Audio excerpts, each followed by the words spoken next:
Alors, Joanne, pour répondre à ta question, voici comment tu pourrais peut-être faire les choses. Il y a dans ça différentes façons de faire, mais ce sera à toi de voir ce qui te convient le mieux. Donc, tu te pars un formulaire et là, je te montre ce que j'ai fait ici, entre autres. Donc, je suis allée dans l'engrenage qui se trouve ici à côté de Envoyer.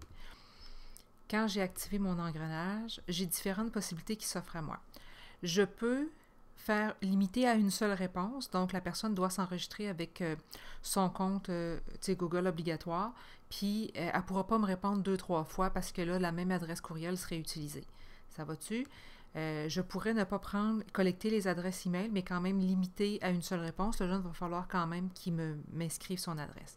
Ensuite, je peux ne pas cocher modifier les réponses après l'envoi, donc tu ne veux pas qu'il revienne puis qu'il modifie ses affaires.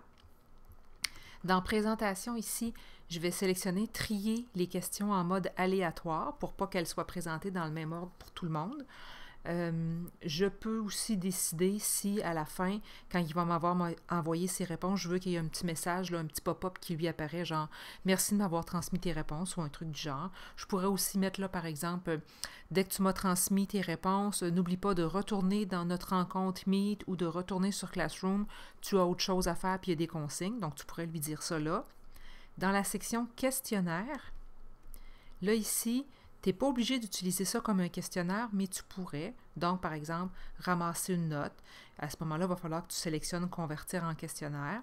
Tu peux décider ou pas qu'il voit sa note. Moi, je sélectionne plus tard. Des fois, quand j'ai des choses à valider moi-même, mettons que tu aurais du texte que tu veux qu'il écrive puis tu veux prendre le temps de le lire. Tu peux décider ou pas de voir ses réponses, bonne réponse, nombre de points. Tout ça, c'est à toi de voir ce bout-là. D'accord? Donc, moi, ce qui est important, c'est que j'ai pris mode aléatoire pour être sûr que ça n'apparaisse pas dans le même ordre pour tout le monde, puis limiter à une seule réponse.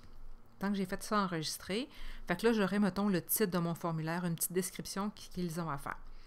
Donc, je pourrais mettre ici une première question, puis juste pour illustrer ce que je vais faire, je vais me faire ce que j'appelle des sections.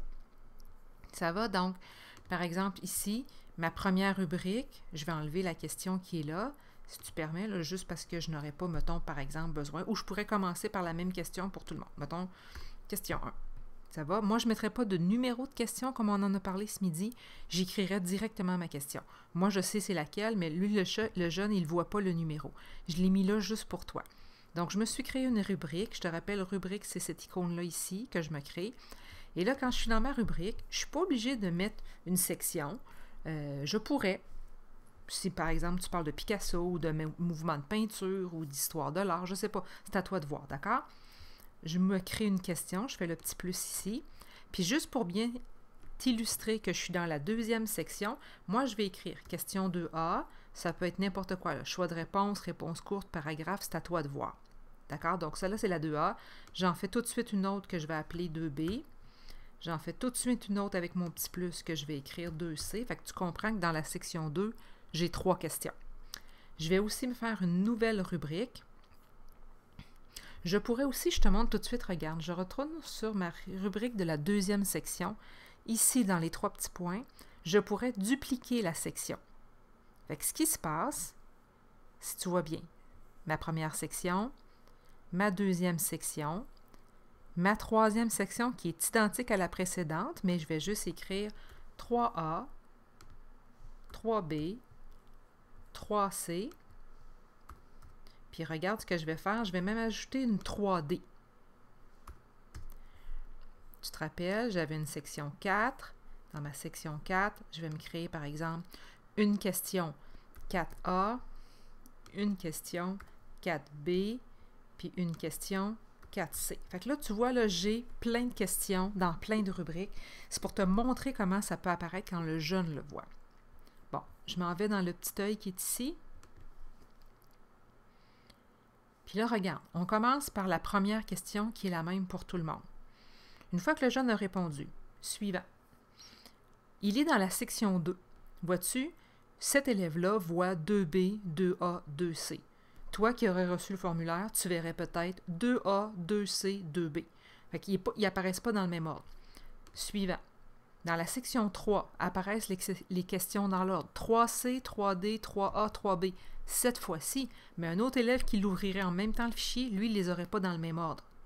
Fait que c'est important de ne pas les numéroter, mais juste d'écrire directement la question. Fait comme ça foule un peu les élèves. Fait que là, moi, tu vois, 4C, 4B, 4A, ça me permet de faire un effet aléatoire au sein même d'une rubrique. Puis, ce formulaire-là, tu sais, je veux dire, la section, tu peux décider d'y donner un nom, tu pourrais décider de mettre une image pour partir ta section. Tu sais, c'est toi qui vois comment tu peux faire ça. Puis le jeune, il peut t'envoyer ses affaires. Maintenant, si tu veux qu'au tout départ, il y ait ramassage des adresses courriels, fait que collecter les adresses courriels, là, tu vas le demander. Regarde la différence à ce moment-là. Dès qu'on arrive, c'est la première chose qui va être demandée. Fait que si je retourne sur le visuel de la patente, ça commence avec « Donne-moi ton adresse courriel. » Par exemple, je vais te rentrer la mienne. Fait que ça prend une adresse Gmail, là. Fait que mettons que je prends la mienne. J'ai, comme tout le monde, la même question 1. Tu te souviens, on l'avait mis comme ça.